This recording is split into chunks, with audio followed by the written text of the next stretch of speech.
एक गांव में एक कब्रिस्तान रहता था। वहां पर गांव के लोगों का कहना था कि भूत रहता है। लोग बहुत डरते थे वहां आने जाने से। एक दिन रामू वहां से जा रहा था। अचानक उसे लगा कि कोई उसका पीछा कर रहा है और वहां पे उसको लोगों की कही सुनी बातें याद आने लगीं। तभी उसे ऐसा लगा कि उसके पीछे कोई दौड़ रहा है। फिर वह डरने लगा और तेज़ी से भागने लगा। तभी ऐसा लगा कि आसमान में उसने देखा कि आसमान में कई सारे सफ़ेद सफ़ेद कुछ उड़ रहे हैं। उसको लगा कि ये क्या है, उसको समझ में नहीं आया।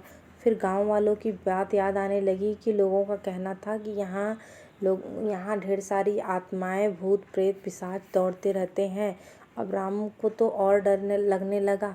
उसने जल्दी जल्दी जल्दी जल्दी भागना स्टार्ट किया। तभी उसको ऐसा लगा कि उसके पीछे कोई आ रहा है।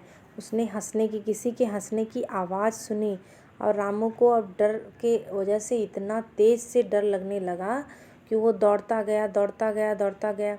फिर कैसे कैसे वो जब जाके गांव के नज़दीक आया तो जाकर वो रुका।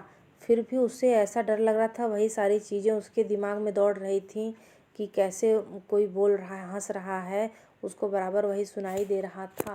फिर रामू ने तय कर लिया कि अब मैं कभी भी कहीं अकेले नहीं जाऊंगा।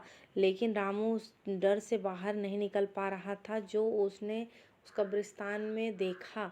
उसको इतना डर लगा कि वो 2 दिन तक बीमार हो गया। जब गांव वालों ने उससे पूछा कि उसे क्या हुआ था तो उसने अपनी कथा सबको सुनाई और लोगों की कही सुनी बातों को माना। तब उसने कहा कि मैं आप लोगों की बातों को मानता हूँ और अब मैं वहाँ नहीं जाऊँगा।